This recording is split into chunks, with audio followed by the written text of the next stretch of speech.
Let us begin our today's class with doubts first. Now, last day मैंने जो topic कराया था बहुत इंटरेस्टिंग टॉपिक था. You can remember.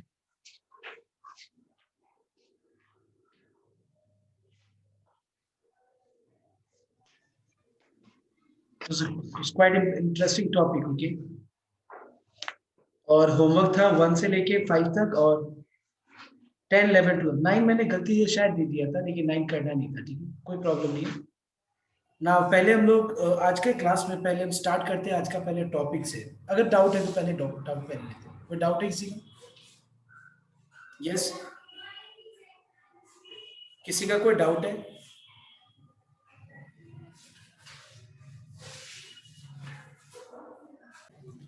See, there is a very small doubt in 3 part 2, okay? और 3 का part 2 में doubt ये है कि show that the lines are parallel.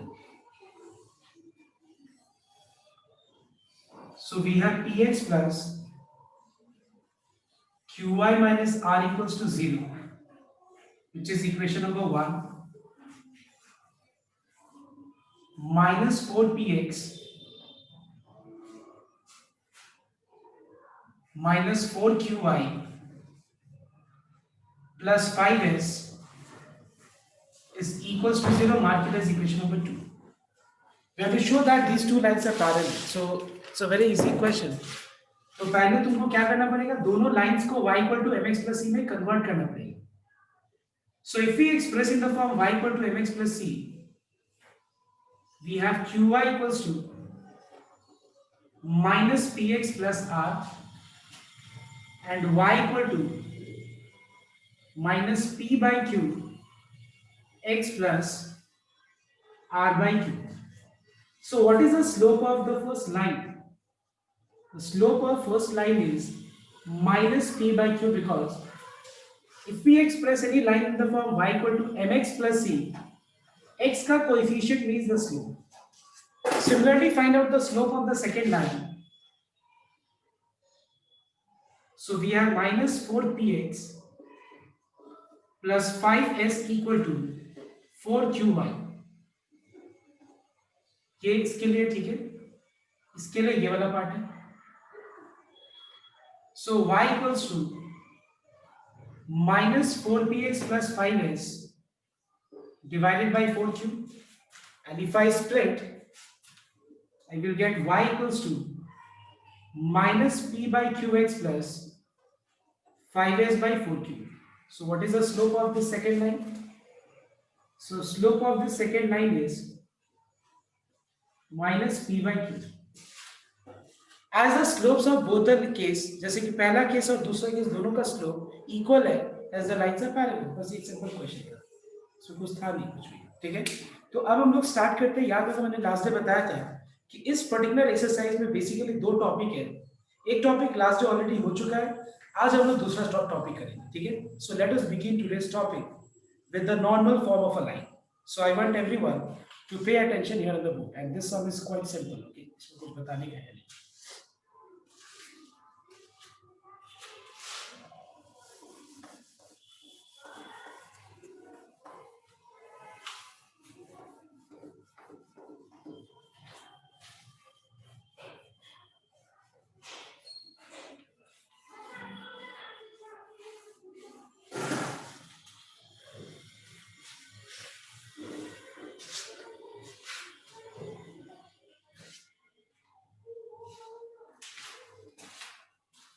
So let us start our topic with the first topic of today's class, and it is normal form of a line.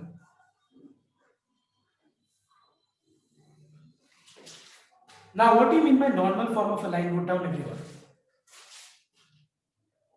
Suppose we have a line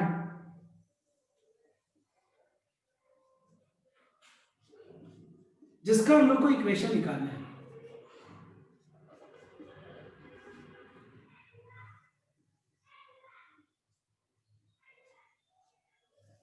suppose ये line है, हम लोग को इसका equation निकालना है. ठीक है, दिस इज रिक्वायर्ड लाइन.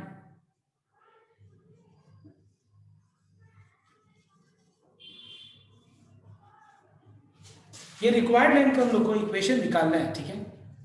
तो इसका इक्वेशन निकालने के लिए देखो हम लोग को पता है कि अगर लाइन के ऊपर एक पॉइंट पता होगा और लाइन का अगर स्लोप पता होगा तो ये लाइन का हम इक्वेशन निकाल सकते हैं by using the formula y minus Y one equals to M into X minus X one. ये था हम लोगों ने फर्स्ट फॉर्म देखा। उसके बाद देखा कि अगर लाइन का हम लोग को y इंटरसेप्ट जिसको हम लोग c से डिनोट करते हैं और स्लोप अगर पता है तो उसका इक्वेशन निकाल सकते हैं by using the formula y equal to mx plus c। उसके बाद हमने देखा कि अगर लाइन का हम लोग को x इंटरसेप्ट और y इंटरसेप्ट दोनों पता है, x intercept and y intercept दोनों पता है, तो फिर वो लाइन का हम इक्वेशन निकाल सकते हैं by using the formula x by a plus y by b equals to 1। ये हम लोगों ने तीसरा फॉर्म देखा। अब हम लोग फोर्थ फॉर्म का देख रहे हैं। ये फोर्थ फॉर्म का नाम क्या है? Normal form of a line. In order to find out equation of a line, अब लाइन का इक्वेशन निकालने के लिए नॉर्मल फॉर्म में क्या होता है, लेट अस सी दिस। इससे पहले तुम्हारे दिमाग में जरूर ये नॉर्मल का जो है नॉर्मल फॉर्म, इसमें नॉर्मल जरूर तुम्हारे दिमाग में चल रहा होगा कि नॉर्मल क्या होता है। बहुत लोगों को पता है नॉर्मल का मतलब। जैसे कि मान लो ये लाइन है, if I say normal to this line, normal to this line is perpendicular to this line. Normal to this line means perpendicular to this line. So do you have only one normal? You have got infinite number of normal to the line. तो normal का मतलब क्या होता है? Perpendicular to anything is called normal. मतलब इस पे normal draw करो, मतलब इस पे perpendicular draw करो, इसको क्या बोलते हैं हम लोग? normal। तो यहाँ से ये particular form का नाम आया है normal form of a line। तो अगर हमको किसी लाइन का इक्वेशन निकालना है तो नॉर्मल फॉर्म में क्या पता होना चाहिए? हम लोग को ये लाइन का ओरिजिन से, याद रखना, कहां से? ओरिजिन से लाइन तक का परपेंडिकुलर डिस्टेंस पता होना चाहिए। क्या पता होना चाहिए? परपेंडिकुलर डिस्टेंस, जिसको हम लोग स्मॉल p से डिनोट करते हैं। और ये जो नॉर्मल है, ये जो इमेजिनरी लाइन यहां दिख रहा है, इस इमेजिनरी लाइन को क्या बोलते हैं हम लोग? नॉर्मल बोलते हैं। किससे नॉर्मल है? ये रिक्वायर्ड लाइन जिसका इक्वेशन निकालना है, इससे नॉर्मल है। तो अगर मान लो मुझे ये लाइन का एंगल पता है with respect to X axis, जिसको हम लोग अल्फा से डिनोट करते हैं, तो मैं इस लाइन का इक्वेशन निकाल सकता हूं by using the formula x cos alpha plus y sin alpha equals to p। So ये फॉर्मूला हम यूज कब करते हैं? हम लोग लाइन का इक्वेशन निकालने के लिए। अगर हमको लाइन के ऊपर, अगर हमको लाइन का ओरिजिन से परपेंडिकुलर डिस्टेंस पता हो तो ठीक है।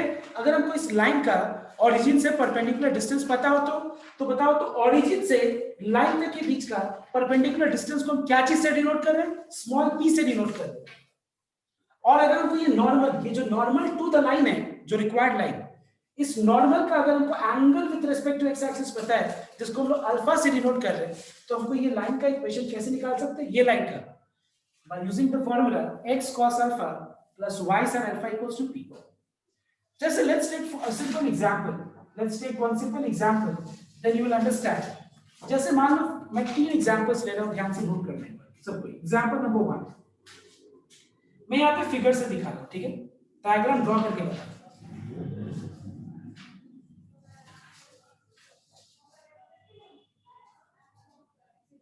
जैसे मुझे लाइन का इक्वेशन निकालना है, ठीक है, और ये लाइन का मुझे ओरिजिन से परपेंडिकुलर डिस्टेंस पता है, और मान लो ये परपेंडिकुलर डिस्टेंस 3 यूनिट्स है। क्या यूनिट है? 3 यूनिट। और ये जो नॉर्मल है, ये नॉर्मल का angle with respect to X axis suppose 45 degree है। तो फिर हम ये लाइन का इक्वेशन कैसे निकालेंगे? इस फॉर्मूला में जहां पे अल्फा है वहां पे 45 डिग्री पुट कर दो, और जहां पे p है वहां पे हम लोग क्या पुट कर देंगे? 3 पुट कर देंगे। इसको सॉल्व कर लेना। So what is the value of cos 45 degree? It is 1 by root 2। sin 45 is 1 by root 2. If you take LCM, you will get x plus y by root 2 equals to 3. And if you cross multiply, this is the equation of line. Now this equation is the equation of this line. Please note down. ये मत सोचना कि हम लोग इसका equation निकाल रहे हैं, नहीं, इसका इक्वेशन नहीं निकाल रहे, हम लोग ये लाइन का इक्वेशन निकाल रहे हैं, ठीक है? एक और एग्जांपल ले लेता हूं, सेकंड एग्जांपल। सपोज हमको ये लाइन का इक्वेशन निकालना है। We draw once, just a minute. Then you can copy down, जो भी मैं कॉपी करूंगा।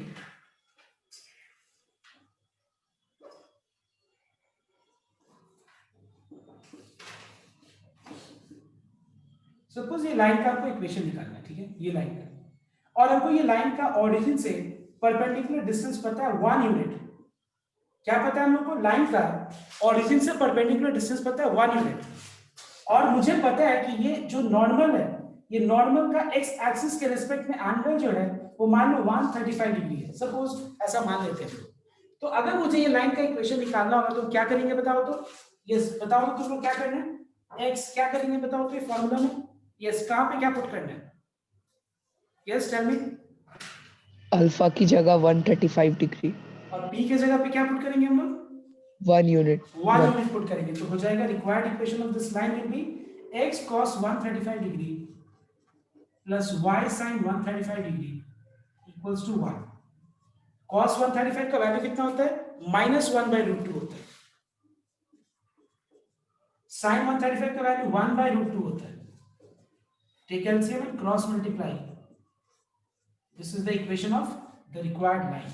सो आई हैव गिवन यू, ये हो गया तुम्हारा फॉर्म, इसका ये डायग्राम है यहाँ पे, और मैंने इसके अंदर दो एग्जांपल शो किया। ये दोनों एग्जांपल और फॉर्म कॉपी करो फटाफट। Okay, I am giving you few minutes time to copy and then we will do some number 7। Exam में याद रखना 7 और 10 11 12 का चांसेस बहुत हाई आने का। So just let me add once again one thing, okay?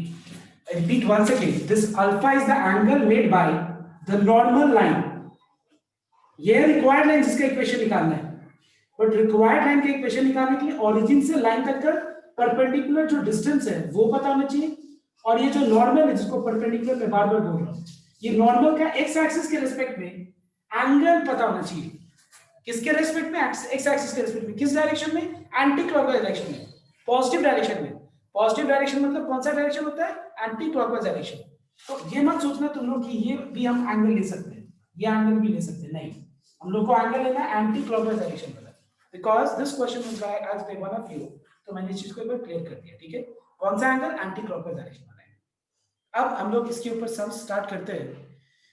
Reduce to normal form, ये एकदम बहुत कॉमन क्वेश्चन एग्जाम के लिए, ठीक है। रिड्यूस टू नॉर्मल फॉर्म वाला question.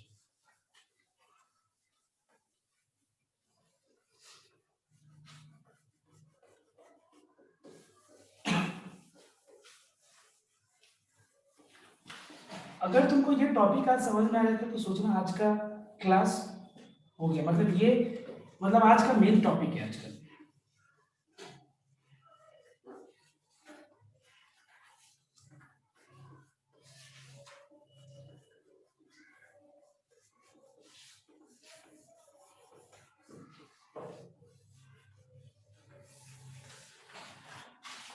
So let me take one example. So question है reduced to normal form, okay? तो पहले हम एक एग्जाम्पल लेते हैं। सपोज नंबर 1, पहला एग्जाम्पल ले लो। 2x minus 5y plus 3 equals to 0, और मान लेते हैं क्वेश्चन में दिया हुआ है number 1 reduced to slope intercept form।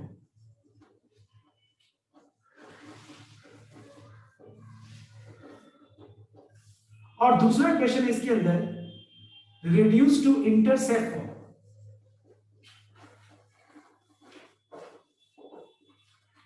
ठीक है ना?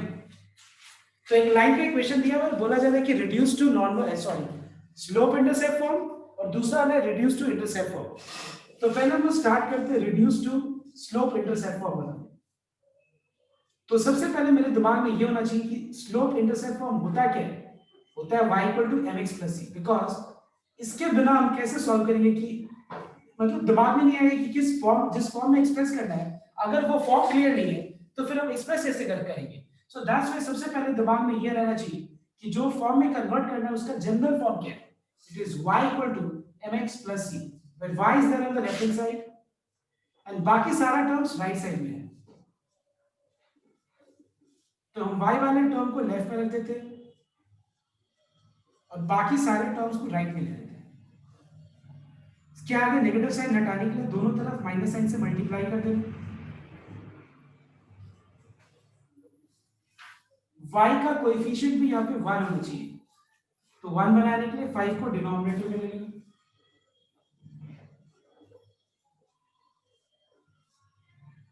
And then we can write this as 2 by 5x plus 3 by 5. So this is slope intercept form, clear? Where the value, the slope is 2 by 5 and c is 3 by 5. ये तो सबको पता ही है, लेकिन फिर भी मैं एक बार बता रहा हूँ ये चीज। नंबर 2 है इंटरसेप्ट फॉर्म। इंटरसेप्ट फॉर्म होता है x by a plus y by b equals to 1। ना मैं ये तुम लोग पे छोड़ रहा हूँ, एक काम करो तो तुम लोग इंटरसेप्ट फॉर्म में कन्वर्ट करो तो, और कन्वर्ट करके a क्या है और b क्या है वो निकालो। इंटरसेप्ट फॉर्म में कन्वर्ट करके, यू नो दैट बिना इंटरसेप्ट फॉर्म में भी कन्वर्ट किए हुए हम लोग a और b का वैल्यू निकाल सकते हैं। याद होगा मैंने बताया था फर्स्ट एक्सरसाइज में, बट मैं अभी ये चाहता हूं कि तुम लोग इंटरसेप्ट फॉर्म में कन्वर्ट करके निकालो a और b का value. Too fast.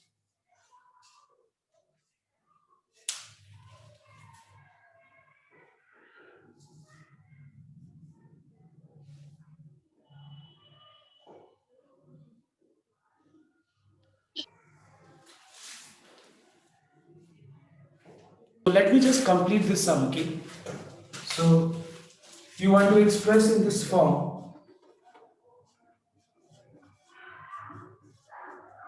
So first of all, you have to check the form, okay? X and y left में है, constant term right में, ठीक है? अब देखो एक बार x divided by a plus y divided by b equal to 1 है। 1 लाने के लिए -3 को 1 बनाना पड़ेगा, तो let us divide left hand side and right hand side both by -3। इसके बाद ये तो 1 हो गया, अब इसको स्प्लिट कर लें।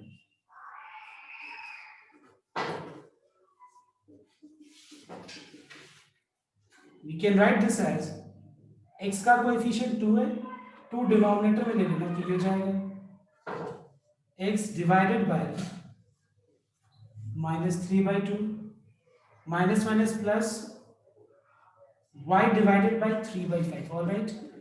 So what is x intercept? I mean, what is the value of a? The value of a is -3/2 and the value of b is 3/5. So if using this, if I ask you to plot, you can easily plot this line, because you know that x intercept is -3/2, मतलब x axis के ऊपर -3/2 पे cut कर ले और y axis के ऊपर 3/5 पे कट कर ले, और ये दोनों पॉइंट्स को अगर हम ज्वाइन करें तो लाइन मिल जाएगा। तो हम x इंटरसेप्ट और y इंटरसेप्ट यूज करके इजीली हम लोग ग्राफ को, लाइन को प्लॉट कर सकते हैं, ठीक है? ग्राफिकली हम लोग इजीली लाइन को प्लॉट कर सकते हैं, बिकॉज x इंटरसेप्ट का मतलब हुआ कि ये हो गया -3/2, 0, ये रहा -3/2, 0। y इंटरसेप्ट 3/2, 3/5 है, मतलब ये पॉइंट हो गया 0, 3/5, बस दोनों पॉइंट्स को ज्वाइन कर। Alright everyone. अब तीसरा है कि अगर मान लो कोई क्वेश्चन दिया रहता है कि एक्सप्रेस इन नॉर्मल फॉर्म, तो अब हम तीसरा एग्जांपल लेते हैं। ये तो बहुत सिंपल है, ये अगर हम ना भी बनाते तो समझ में तुमको आता है, लेकिन अगर हम नॉर्मल फॉर्म में कन्वर्ट करने के लिए बोले तो ये एक बड़ा प्रॉब्लम है। Let us see how to express in normal form.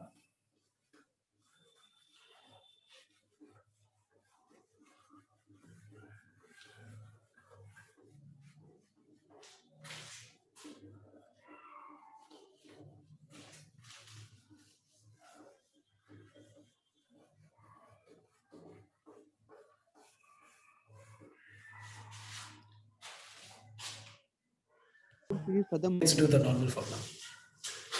तो सीक्वेंस सीरीज सिर्फ 10 पार्ट का ही है क्या? हाँ, सब तो 10 का ही है।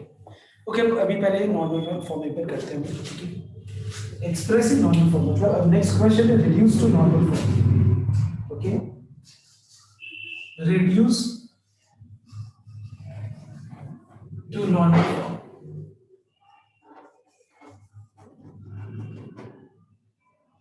And the equation is -x plus √3y plus 4 equals to 0. ठीक है, ये क्वेश्चन है और इसको हमको नॉर्मल फॉर्म में रिड्यूस करना है। ठीक है, तो एक बार ध्यान से नोट करना है इसको कैसे हम लोग नॉर्मल फॉर्म में रिड्यूस कर सकते हैं। देखो एक बार ध्यान से, तो नॉर्मल फॉर्म का स्टैंडर्ड फॉर्म है X cos alpha plus Y sine alpha equals to P है। ठीक है, so how to express this, everyone follow the steps. देखो अभी हो सकता है कि बहुत सारे स्टेप्स का हम रीजन ना दे पाए, बिकॉज इसका कारण ये है कि उसका रीजन जो है वो हम एफ के बाद बता पाए, तो हम उस समय एक बार समराइज कर देंगे, डोंट वरी। बट अभी जो है एक बार हम बता देते हैं, और जो मैं स्टेप्स बता रहा हूँ ये स्टेप्स को फॉलो करके सम्स को भी कर। ठीक है, तो देखना एक बार ध्यान से। सो नॉर्मल फॉर्म में रिड्यूस करने के लिए हम देख रहे हैं कि एक्स वाला टर्म छोड़ के, I mean X and Y वाला टर्म लेफ्ट में है और बाकी टर्म मतलब कांस्टेंट राइट साइड में है, तो कांस्टेंट को राइट साइड में शिफ्ट कर देते हैं पहले। तो इस कांस्टेंट को अगर हम राइट में शिफ्ट करेंगे तो ये हो जाएगा -4। ओके, उसके बाद नेक्स्ट एक बात बताओ, मैं इस फॉर्म में अगर कन्वर्ट करने जा रहा हूं तो ये कांस्टेंट क्या रिप्रेजेंट कर रहा है, बताओ तो क्या रिप्रेजेंट कर रहा है? डिस्टेंस रिप्रेजेंट कर रहे हैं, है कि नहीं? अब एक बात बताओ, डिस्टेंस कभी भी नेगेटिव में होता है, कभी नेगेटिव में नहीं होता है। ये कांस्टेंट क्या रिप्रेजेंट करेगा? डिस्टेंस। और क्योंकि डिस्टेंस कभी भी नेगेटिव में नहीं हो सकता है, डिस्टेंस कभी भी नेगेटिव में नहीं हो सकता है, so let us make this value positive. तो पॉजिटिव बनाने के लिए लेफ्ट और राइट दोनों तरफ माइनस साइन से मल्टीप्लाई करते हैं, तो ये हो जाएगा x minus √3y is equals to 4। Okay, क्योंकि डिस्टेंस, ये जो राइट साइड में जो वैल्यू है कांस्टेंट, ये डिस्टेंस ग्राफिकली डिनोट करेगा, और डिस्टेंस कभी भी क्योंकि नेगेटिव में नहीं हो सकता है, इसीलिए हम इसको नेगेटिव साइन हटाने के लिए पॉजिटिव बना, आई मीन नेगेटिव साइन हटाने के लिए लेफ्ट और राइट दोनों तरफ माइनस साइन से मैंने मल्टीप्लाई कर दिया। नेक्स्ट, इसके बाद तुम लोग हर सम में क्या करेगा, x का कोएफिशिएंट पॉजिटिव बनाने के बाद x का कोएफिशिएंट यहाँ पे क्या बताओ तो एक बार, 1, 1 उसका स्क्वायर प्लस y का कोएफिशिएंट क्या बताना एक बार, -3 -√3 इसका स्क्वायर, x का कोएफिशिएंट का स्क्वायर प्लस y का कोएफिशिएंट का स्क्वायर रूट से जो आंसर आएगा, इस वैल्यू से लेफ्ट और राइट दोनों तरफ डिवाइड करना पड़ेगा। क्यों करना पड़ेगा इसका अगर हम अभी रीजन बताएंगे तो वो तुमको समझ में नहीं आया, क्योंकि वो एक रिलेटेड है एफ वाला एक्सरसाइज से, मतलब पॉइंट से लाइन तक के बीच का डिस्टेंस वाला एक टॉपिक है, उससे रिलेटेड है, तो अभी हम वो बता नहीं पाएंगे। तो अभी फिलहाल इतना ही जानो, in every sum you have to dividing LHS and RHS by square root of x का कोएफिशिएंट का स्क्वायर प्लस y का कोएफिशिएंट का स्क्वायर से आंसर क्या आ रहा है? 2 आ रहा है। मतलब हम 2 से लेफ्ट और राइट से डिवाइड करेंगे, लेफ्ट और राइट में डिवाइड करेंगे। So dividing left hand side and right hand side both by which number? By 2। अब इसको एक काम करते स्प्लिट कर देते हैं हम लोग, तो ये जाएगा x/2 माइनस √3/2y और 4/2 क्या हो जाएगा? 2। नाउ इतना लाने के बाद अब सुनना एक बार, इसको कंपेयर करना पड़ेगा इस फॉर्म से। यहां लिखेंगे हम लोग, it is of the form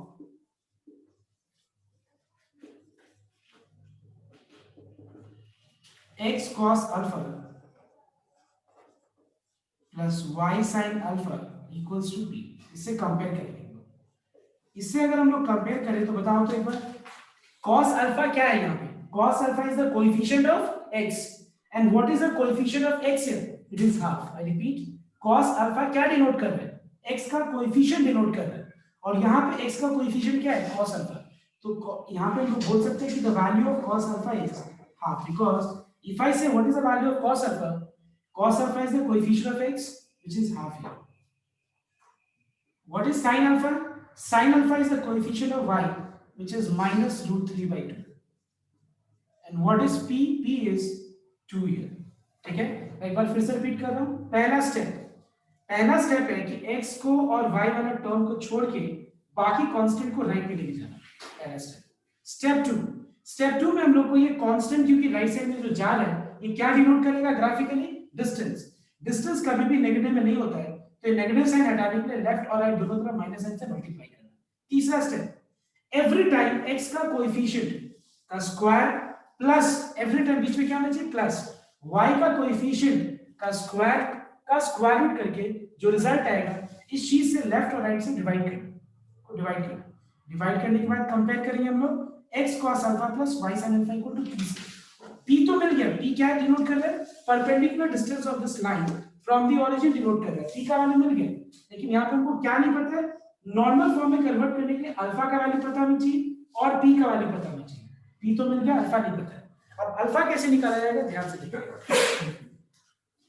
In order to find out alpha, everyone note down, देखो डायग्राम ऐसा भी हो सकता है,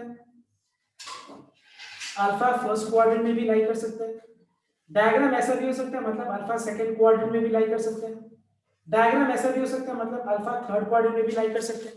so first quadrant, second quadrant, third quadrant किसी में भी लाई कर सकता है अल्फा, बट इस समय किस क्वाड्रेंट में लाई कर रहा है, ध्यान दें। cos अल्फा इज पॉजिटिव है, तो बताओ तो एक बार cos पॉजिटिव किस क्वाड्रेंट में होता है, cos फंक्शन पॉजिटिव किस क्वाड्रेंट में होता है, फर्स्ट क्वाड्रेंट में होता है, फोर्थ क्वाड्रेंट में होता है ना। अब देखो sin अल्फा यहाँ पे नेगेटिव है, तो sin फंक्शन नेगेटिव किस क्वाड्रेंट में होता है, दोनों एक साथ किस क्वाड्रेंट में, इसका मतलब अल्फा किस क्वाड्रेंट में लाई कर रहा है, फोर्थ क्वाड्रेंट में लाई कर रहा है। तो यहाँ पे हम लोग रीजन क्या देंगे, देखो ये since cos alpha is positive and sin alpha is negative, therefore alpha lies in fourth quadrant। इसका मतलब अपन लोग का जो फिगर होगा वो कैसा होगा, not the exact one but approx figure कैसा होगा, इस तरह का होगा, x x dash origin y y dash, ऐसा होगा कहीं ना कहीं फिगर अल्फा, समझ में।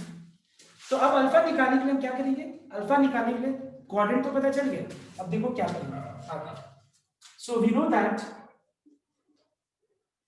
What is tan alpha, tan alpha is sin alpha का वैल्यू बाय cos अल्फा का value, that is -√3/2 divided by half.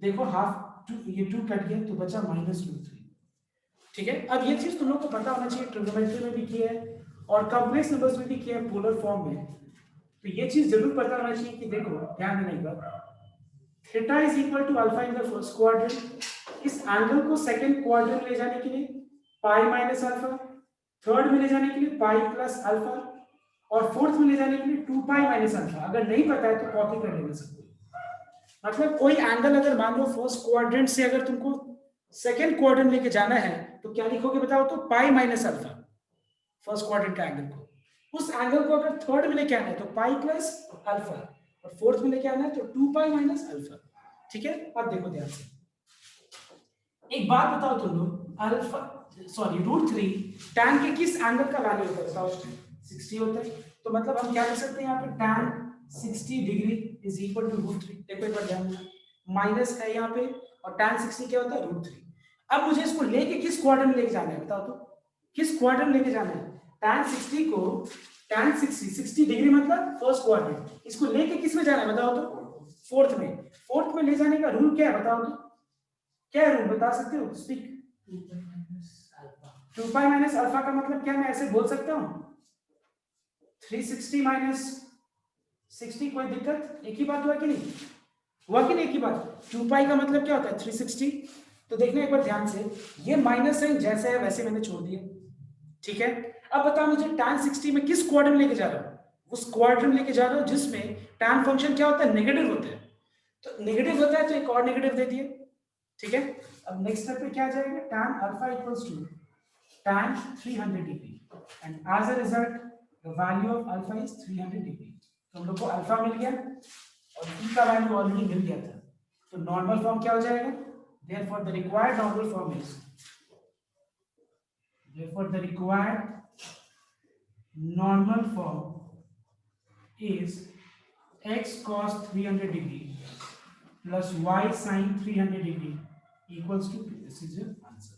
So do not simplify and represent in this form only, write in this form only. Let me explain you this last part once again. cos alpha sin alpha p मिल गया। Alpha निकालने के लिए मैं वापस से बोल रहा हूँ, ये क्वाड्रेंट वाला पार्ट भी समझ में आ गया कि cos अल्फा का वैल्यू पॉजिटिव है तो सी मतलब पॉजिटिव फर्स्ट में और फोर्थ में होता है। साइन अल्फा का वैल्यू नेगेटिव है तो साइन नेगेटिव होता है तो इसमें थर्ड में है फोर्थ में, ऐसे साइन दोनों एक साथ फोर्थ में लाई कर रहे हैं, इसीलिए अल्फा फोर्थ क्वाड्रेंट में लाई कर रहे हैं। अब हम लोग अल्फा निकालने के लिए tan अल्फा मैंने यूज किया। क्या tan अल्फा लेके ही निकालना पड़ेगा? हम बता रहे हैं उसका भी रीजन। tan अल्फा से भी निकाल सकते हो, सिर्फ cos अल्फा लेके भी इस तरह से निकाल सकते हो, सिर्फ sin अल्फा लेके भी इस तरह से निकाल सकते हो, तुम्हारे ऊपर डिपेंड करता है। तो मैंने tan अल्फा चूज किया। tan अल्फा क्या होता है? sin alpha by cos alpha का वैल्यू, ये रखो बाई cos डिवाइड करके -√3 है। -√3 के बाद माइनस छोड़ो तुम, √3 tan के किस एंगल का वैल्यू होता है? tan 60। अब मुझे लेके किस में जाना है? फोर्थ में। ऑलरेडी एक नेगेटिव था और एक और नेगेटिव आया क्योंकि मुझे फोर्थ में ले जाना है। तो फर्स्ट क्वाड्रेंट में tan फंक्शन पॉजिटिव होता है और फोर्थ में वो नेगेटिव होता है, तो एक और नेगेटिव पुट किया मैंने, तो माइनस माइनस प्लस हो गया नेक्स्ट स्टेप में। और ले जाने का रूल क्या है? 2 पाई मतलब 360 माइनस अल्फा। कंपेयर करेंगे तो अल्फा कितना होगा? 300 degree. Okay, this is your answer. If you want to know कि क्या हम cos अल्फा को लेके नहीं निकाल सकते अल्फा का वैल्यू? बिल्कुल निकाल सकते हैं, लेकिन उससे पहले कॉपी करो, पहले कॉपी करो तो जाएंगे इसको।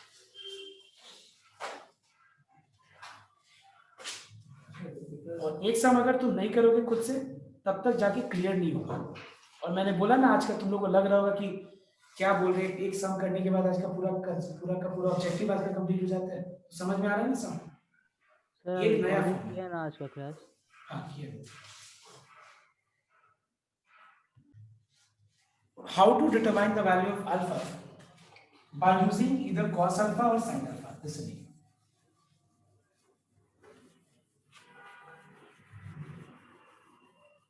हम लोग सिर्फ sin अल्फा cos अल्फा को लेके भी निकाल सकते हैं। So let's take cos alpha equals to half. अब बताओ एक बार मुझे, हाफ cos के किस एंगल का वैल्यू होता है? 60 cos 60 cos 60 मतलब फर्स्ट क्वाड्रेंट हुआ और लेके मुझे किस क्वाड्रेंट में जाना है? फोर्थ में ले जाने का रूल क्या है? 2 pi that is 360 minus alpha, alpha that is 60 degree. First में cos पॉजिटिव ही था और फोर्थ में ले जा रहे हैं तो भी पॉजिटिव ही होगा, कोई चेंज नहीं होगा। सही कंपेयर करेंगे तो अल्फा क्या होगा? 300 डिग्री। आया आंसर? अगर तुम मान लो sin अल्फा से निकालना चाहते हो उससे भी वही आंसर मिलेगा।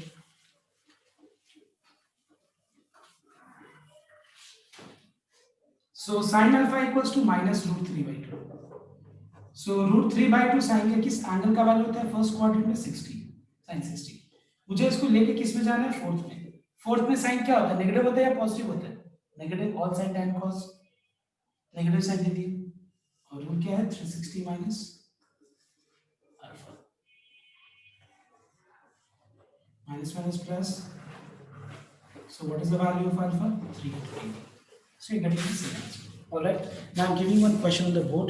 I want you all to complete this sum. जो मैं भी देगा बोर्ड पे।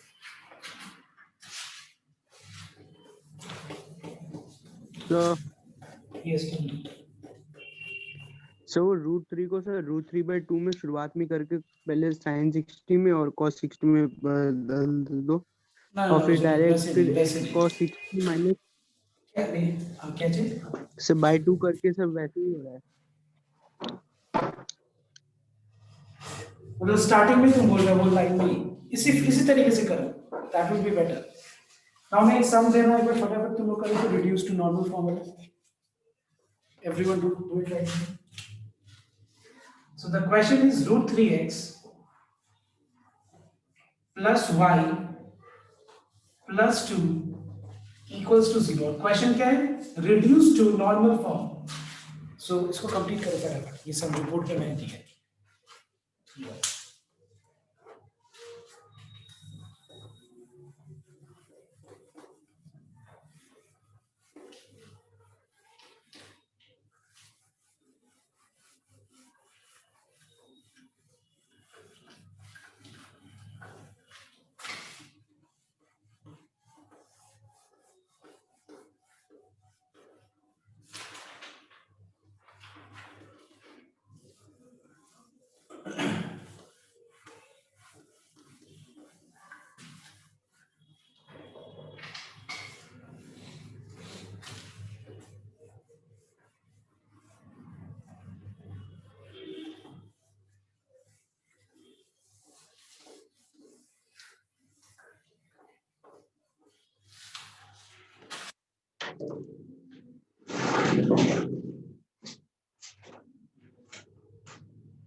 So the value of alpha is 210 degree. ये सम का मैं आंसर बोल रहा हूँ. The value of alpha is 210 degree. The value of p is 1. Right? इसके बाद नॉर्मल फॉर्म तो क्या है? बस लिखना है उसको. X cos alpha plus y sin alpha equals to 1. Simple formula. Now everyone read the formula.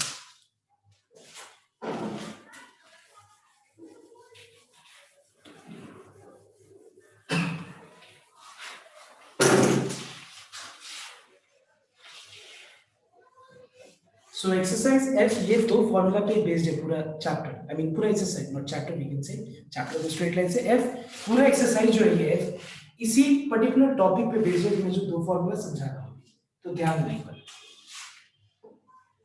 पहला है किसी भी पॉइंट से अगर मान लो लाइन तक के बीच का हम लोग को परपेंडिकुलर डिस्टेंस निकालना है. देखो एक बार ये लाइन का इक्वेशन दिया हुआ है,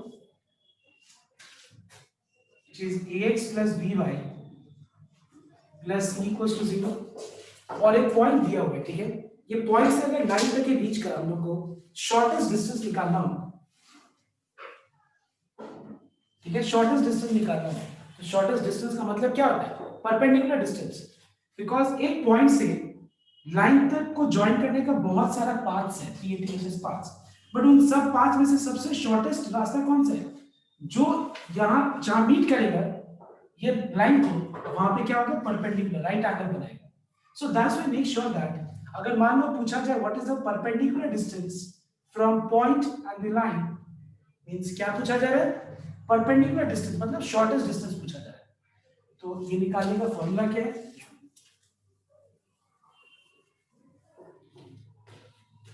सो एसडी का मतलब क्या है? Shortest distance. करना क्या है? लाइन का सारा टर्म्स को लेफ्ट में रखना, राइट साइड में 0 बनाना. पॉइंट का x कोऑर्डिनेट को लाइन के x के जगह सब्स्टिट्यूट कर दो, y कोऑर्डिनेट को लाइन के y के जगह सब्स्टिट्यूट कर दो. तो क्या बन जाएगा? axy plus by1 plus c पूरा मॉड्यूलस के अंदर आ जाएगा and divide this by square root of x का कोएफिशिएंट का स्क्वायर प्लस y का कोएफिशिएंट का स्क्वायर. इससे क्या हम लोग को मिलेगा? किसी भी पॉइंट से लाइन तक के बीच का शॉर्टेस्ट डिस्टेंस, परपेंडिकुलर डिस्टेंस. एक मैं एग्जांपल यहां शो करना.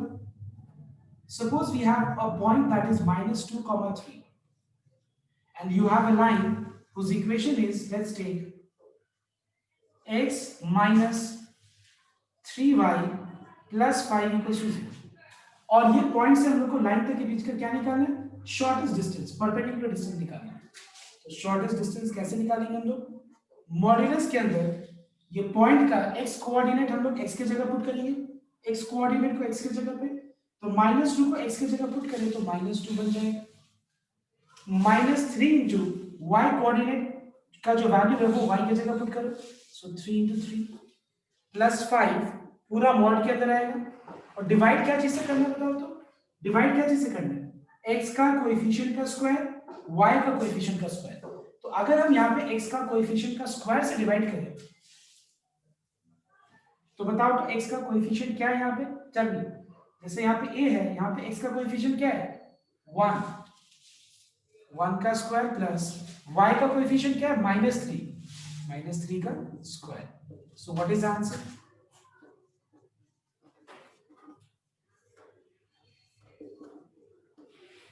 The answer is -4 minus 6, 2 is -6 by root 10. That is 6 by root 10 unit is your answer. ये क्या है बताओ तो? ये हुआ पॉइंट से लाइन तक के बीच का परपेंडिकुलर डिस्टेंस हुआ. ओके, तो एक बार ये कॉपी करो example.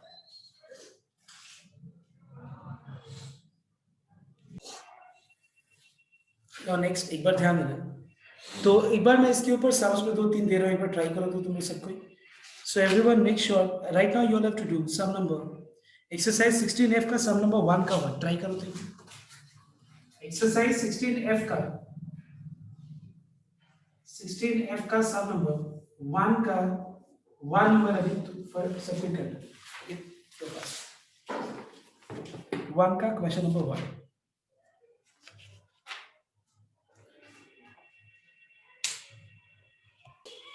So I think everyone got the answer, and the answer is 1. Okay, 1 is answer. तो वो लाइन दिया हुआ था यहाँ पे. So AB एक लाइन दिया हुआ है यहाँ पे, which is 5x minus 12y minus 9 equals to 0, और एक पॉइंट दिया हुआ है 4,2. इस पॉइंट से लाइन तक के बीच का हम लोग को शॉर्टेस्ट डिस्टेंस निकालना है.